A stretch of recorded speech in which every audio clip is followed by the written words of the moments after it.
Olá, seja muito bem-vindo, muito bem-vinda a essa aula de hoje, de segunda-feira. Então, todas as segundas-feiras nós temos aqui um espacinho para poder falar um pouquinho mais sobre o universo da ferida, né? Para você que está aqui no Instagram e para você que está aqui na sala de aula também, aqui, né, na Zoom. Lembrando que quem está aqui na sala de aula tem acesso aos materiais, quem está no Instagram depois pode pegar aí os materiais também. Né, se tiver no grupo, tá bom? Se você não faz parte do nosso grupo lá de feridas, exclusivo sobre feridas, é só entrar lá no Instagram e me pedir o link, que eu mando o link para vocês do nosso grupo de feridas, tá bom?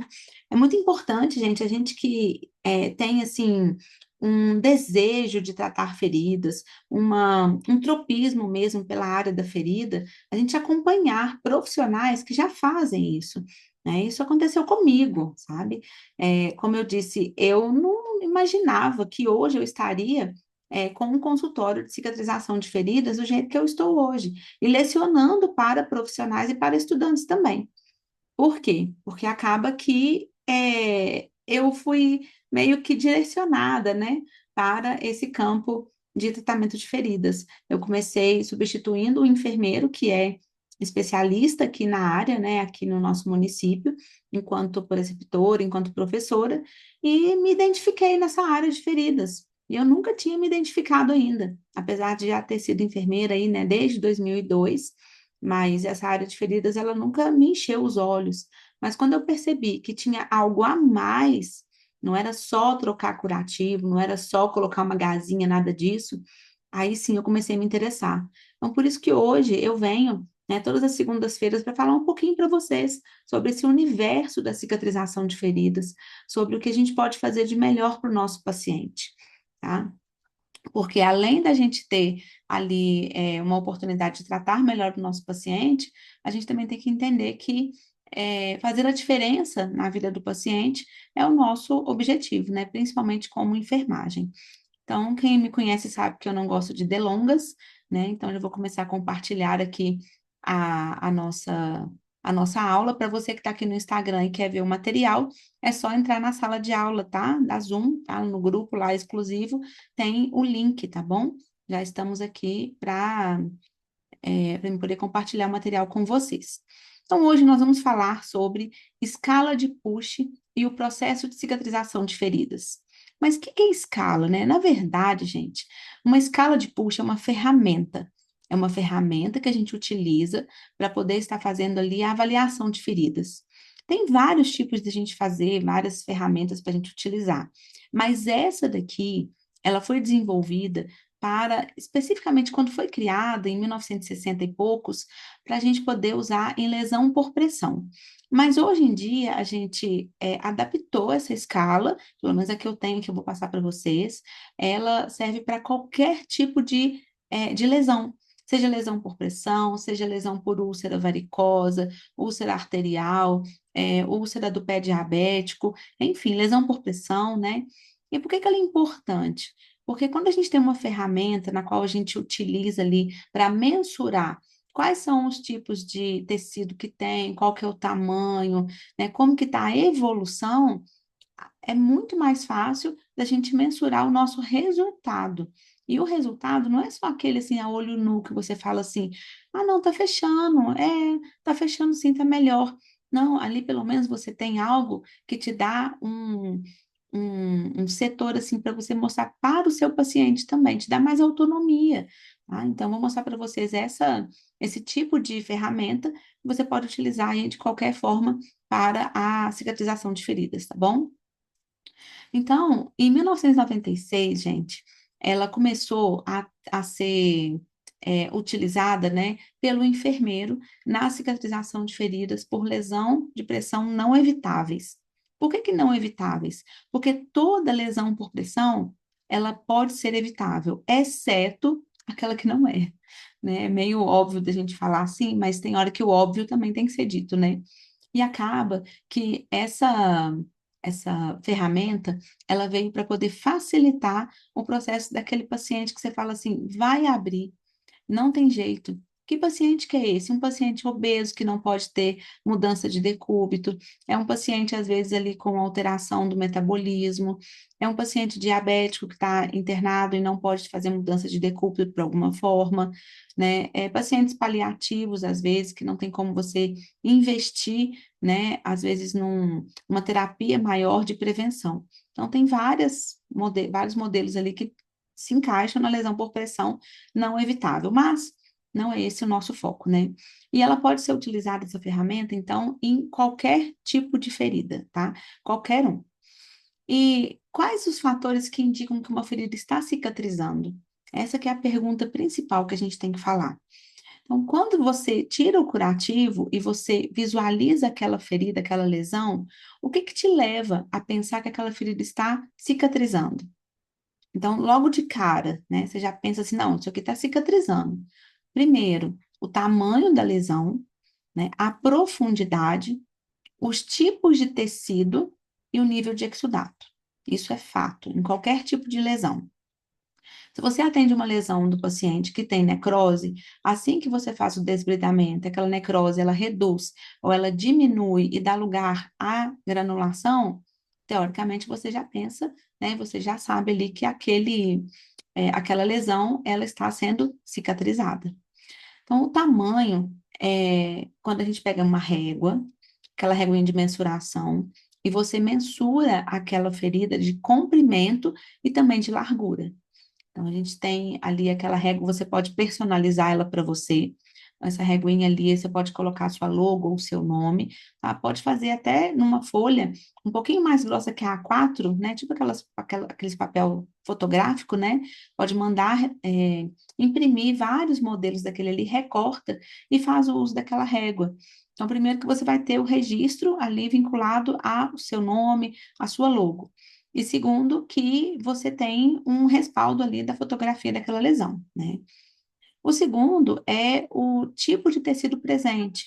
Então, a gente utiliza geralmente a escala RIB, né? Que é o R, o Y e o B, onde a gente vai ver ali que se tem necrose, se tem tecido preto, né? Se tem tecido amarelo, se tem tecido vermelho. Então, quanto mais tecido vermelho de granulação bom, granulação de tecido vivo, não é granulação friável, né? Você percebe que tem muito mais chance e melhora daquela cicatrização, daquela lesão. E o nível de exudato? A gente sabe que na fase inflamatória, o nível de exudação ele é mais alto. A partir do momento que aquela lesão ela vai estadiando pelo processo cicatricial, a gente já vai ter uma redução ali da quantidade de exudato, tanto da quantidade quanto da qualidade também que vai aumentar. No início, esse exudato ele se parece ali com uma, vamos dizer assim, uma secreção. Secreção é errado a gente falar porque a glândula não secreta, mas só para a gente poder entender. Então, aquela secreção ali, ela vai ficar mais espessa, às vezes ela pode estar purulenta, pode estar com odor fétido. Aos poucos, aquele exudato ele vai se tornando um líquido muito mais seroso, então um líquido mais esbranquiçado, mais fisiológico, no qual nos apresenta que aquela lesão ela está apresentando uma melhora do seu processo cicatricial. Tá? Então, esses são os fatores que a gente vai avaliar. Então, a olho nu, olha só, essa daqui é uma úlcera venosa, né? Essa úlcera venosa aqui, ela a gente teve um estadiamento dela, né? Então, a gente teve ali o edema de membro, a gente teve a extensão dessa ferida, né? Que, se eu não me engano, aqui ela estava com uma extensão de 13 centímetros de comprimento por 7 centímetros de largura, e com o tempo a gente foi mensurando, a gente percebeu que ela estava vindo a cicatrizar. E observe que, assim como a gente teve a redução do seu tamanho, comprimento e largura, a gente também teve a redução da sua profundidade, a gente teve a mudança dos tecidos do leito, porque deixou de ter esfacelo para ter a granulação e depois a epitelização, e a gente também teve a redução da exudação, do exudato. Aqui talvez não dê para vocês perceberem muito, porque como a gente avalia a quantidade de exudato pelo curativo anterior, então acaba que aqui não dá para vocês mensurarem. Mas saibam que essa lesão, ela cicatrizou de uma forma muito rápida, na verdade, e que a gente teve uma evolução ali maior, né, em relação ao processo cicatricial dela, porque a paciente ela fez tanto o que a gente pedia, ela seguiu as orientações. Nesse caso, a gente utilizou espuma de poliuretano. Entre o caminho também, nós utilizamos um pouco de carvão ativado. E depois, no finalzinho, a gente estava usando apenas a gase de rayon, né, para poder fazer o grau de epitelização. Então, percebam que no início a gente tinha um edema muito alto, né? A gente fosse mensurar umas 3 cruzes de edema, e no final do tratamento já a perna já estava totalmente sem edema. Né? Percebam que teve ali o grau de epitelização, e a paciente teve alta e está vivendo sem feridas hoje. E quem nos ajudou a mensurar ali a evolução dessa ferida foi a escala de Push, né? Que eu tenho essa escala, aqui ela está até aqui, né, impressa, que eu utilizo lá nas minhas, no meu consultório, nos meus atendimentos, mas aqui também nos slides também tem. Eu trouxe essas imagens aqui apenas para vocês perceberem, né, que a escala, ela nos dá essa mensuração quando a gente está começando. Quem já está atuando há muito tempo aí, ou já tem uma experiência, é um expert em feridas, só de olhar já percebe, né? Então, esse aqui é uma lesão, uma úlcera no pé do paciente diabético, tá? É uma úlcera que ficou aberta um bom tempo, e depois ele veio para poder fazer o tratamento, ele tinha um descolamento de tecido também, tá? Era um paciente que não cuidava do diabetes, e aí a gente foi fazendo um trabalho muito conjunto, né, com os médicos, com a família do paciente, a gente conseguiu regredir, né, totalmente essa lesão, e depois ele foi começar a usar uma órtese, né, para poder diminuir a pressão naquele pé, e hoje ele também está andando por aí sem feridas, da mesma forma. Então, observe que a mesma coisa da escala de Push, né, que nós falamos aqui, que a gente tem é, tanto a lesão maior, a gente tem profundidade. Na segunda imagem, a gente já tem uma redução do comprimento, uma redução da largura e redução da profundidade. Na terceira e na quarta. Então, a escala de Push nada mais é do que uma forma da gente mensurar e da gente documentar toda essa evolução. Olha só. Esse daqui a gente avalia, né, a lesão em intervalos regulares, não é todos os dias. Se você atende esse paciente todo dia, escolhe um dia da semana para poder estar fazendo a mensuração. Porque de um dia para o outro não vai ter tanta diferença assim. Então, se você atende ele, por exemplo, todas as segundas-feiras, você pode estar fazendo essa avaliação com ele, tá? Então, você pode ter até 4 tipos ali, né? 4 é, tipos de feridas ou de lesões no paciente, ou se tiver mais, você aumenta a sua escala, tá? Aqui em cima também, no papel, você pode colocar a localização daquela lesão, tá? Então, você vai lá com a sua régua e faz largura e também o comprimento. E aí a gente tem um guia, tá? Que vai nos guiar aqui referente às características respectivos subscores, na verdade. Então, comprimento versus largura, quantidade de exudato e tipo de tecido. O que vai nos orientar é a soma desses 3 parâmetros que a gente vai avaliar naquela lesão. Então, vamos supor, na lesão 1, você teve lá comprimento e largura, você teve uma ferida de 1 centímetro por 1, vamos colocar assim.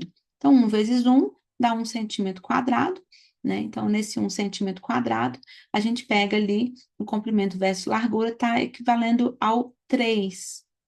Aí, esse 3 aqui, você vai colocar ele aqui no 1. Então, é 3. A quantidade de exudato você vai mensurar de acordo com o curativo anterior que você retirou. Então, vamos imaginar que você retirou ali um curativo e a sua avaliação tinha uma quantidade moderada de exudação. Você vai lá e coloca o número 2. Aí você vem aqui na quantidade de exudato e coloca 2. E o tipo de tecido?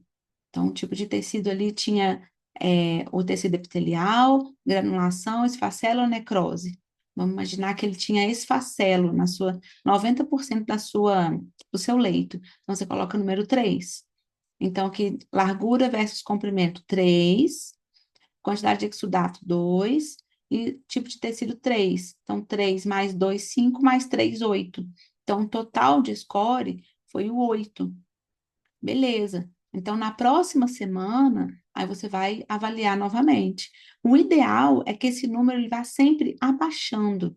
Porque percebam que essa escala traz o número zero, que é comprimento e largura zero, ou seja, a ferida fechou, a quantidade de exudato é zero, o tipo de tecido é ferida fechada. Então, nosso objetivo é sempre zerar essa escala, né, para que a gente objetive o fechamento daquela ferida e a cicatrização. É muito simples, mas para quem está começando agora, para quem está ali visualizando essa ferida, essa lesão, ou tem insegurança em relação aos tipos de tecido, é uma lesão, é uma ferramenta excelente. Então, eu sempre imprimo, tá? Eu coloco aqui o meu nome e tudo mais do consultório, você pode colocar o seu nome se você quiser. Aí eu coloquei aqui 3 bonequinhos também, que no caso aqui eu marco aonde está a lesão, tá? Aqui tem a data do primeiro atendimento, nome do paciente, data de nascimento, porque é um documento, né?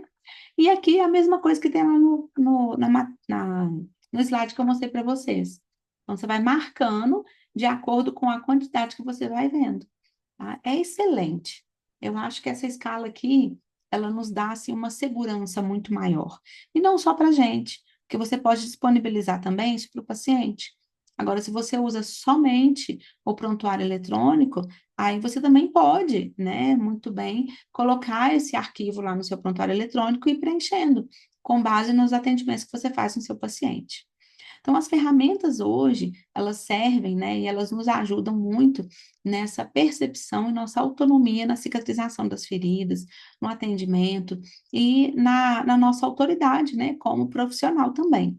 Então, se você não conhecia ainda a escala de Push, ou se você achava que a escala de Push era somente para a lesão por pressão, saiba que você pode utilizar ela para qualquer tipo de ferida, qualquer tipo de lesão, tá bom? Então, se você quiser, depois você me manda aqui uma mensagem que eu vou mandar um arquivo editável para você, e você edita aí com os seus dados e pode utilizar impresso ou no seu prontuário eletrônico também.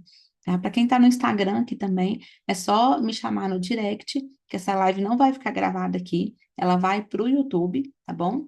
A gente sempre faz aqui a sala fechada aqui pelo Zoom, mas depois dessa aula ela desce para o canal do YouTube. Se você ainda não me segue lá, é a professora Michele Ruffini. Aonde você procurar no TikTok, no Instagram, no YouTube, em qualquer uma das plataformas, né? É, você me acha, é só digitar meu nome, tá bom? Aline, com certeza, Aline, aqui, depois não conseguiu entrar no Zoom? Tá? Depois eu te mando o link da aula, tá bom? Já gravada, e no próprio arquivo lá da aula no YouTube, vai ter também. Se você não conseguir baixar, é só me mandar aqui um direct aqui que eu mando para você. E para você que está assistindo essa aula gravada aqui, é só me chamar que eu mando para você. É bem interessante, tá? Te dá uma autonomia muito grande e uma segurança, né? Porque a gente, que é profissional de saúde, a gente tem que trabalhar, a gente tem que, na verdade, atuar, né, na cicatrização de feridas, principalmente, com segurança. Se você se sente inseguro, insegura, eu tenho um convite para te fazer, tá? E esse convite, ele é especial de todas as semanas. Fique aqui comigo no Instagram, acompanhe as minhas aulas, né? Quem está lá no Instagram comigo, assistindo às aulas, vendo os vídeos, sabe, né, a segurança que eu passo para vocês. Por quê? Quando eu comecei, como eu disse, né, quando eu comecei ali a cicatrizar feridas, eu era totalmente insegura, porque para mim era somente pomada que tinha e também a gaze e esparadrapo. Eu fui conhecer os curativos de alta tecnologia através de um enfermeiro que é referência e que eu fui substituí-lo numa preceptação de estágio. E ali eu percebi o quanto o mercado de cicatrização de feridas, ele é grande e ele precisa muito de profissionais habilitados, porque a demanda é enorme. Se a gente tem hoje um índice de 40% de pessoas, principalmente diabéticos, que têm um grau de amputação de qualquer tipo de membro, é porque está faltando profissionais habilitados na prevenção, no tratamento e na reabilitação. Porque se nós tivéssemos um profissional ali que trabalhasse muito seriamente com família, com o próprio paciente, em relação à prevenção, a gente não teria isso tudo de grau de amputação. A gente sabe que a maioria das feridas, quem dirá da gente falar em 95% das feridas, no qual a gente consegue controlar os fatores, elas são preveníveis. Lesões por pressão, feridas de origem de origem venosa, de origem arterial, úlceras diabéticas, tudo isso é prevenível, porque a gente previne as complicações para poder prevenir aquelas feridas. Então, se você, assim como eu, sente que é um chamado aí bem especial para cicatrizar a ferida do paciente, então eu te convido a estar aqui comigo todas as segundas-feiras e não estar perdendo nenhum tipo de conteúdo, porque todo conteúdo que eu faço é o conteúdo que eu atendo lá no consultório e que eu faço para vocês terem mais segurança e autonomia, tá bom? Então, pessoal, muito obrigada. Essa foi nossa aula de hoje. Semana que vem, na segunda-feira, a gente volta com outro tema e me acompanhe no Instagram, me acompanhe no YouTube e aqui nas aulas na plataforma Zoom também. Em breve a gente vai ter muito mais novidades por aí. Obrigado, pessoal, que estava aqui no Instagram e para você também que está assistindo essa aula gravada, muito obrigada. Espero ter ajudado o seu processo aí também de autonomia na cicatrização, tá bom? Muito obrigada, gente. Até mais.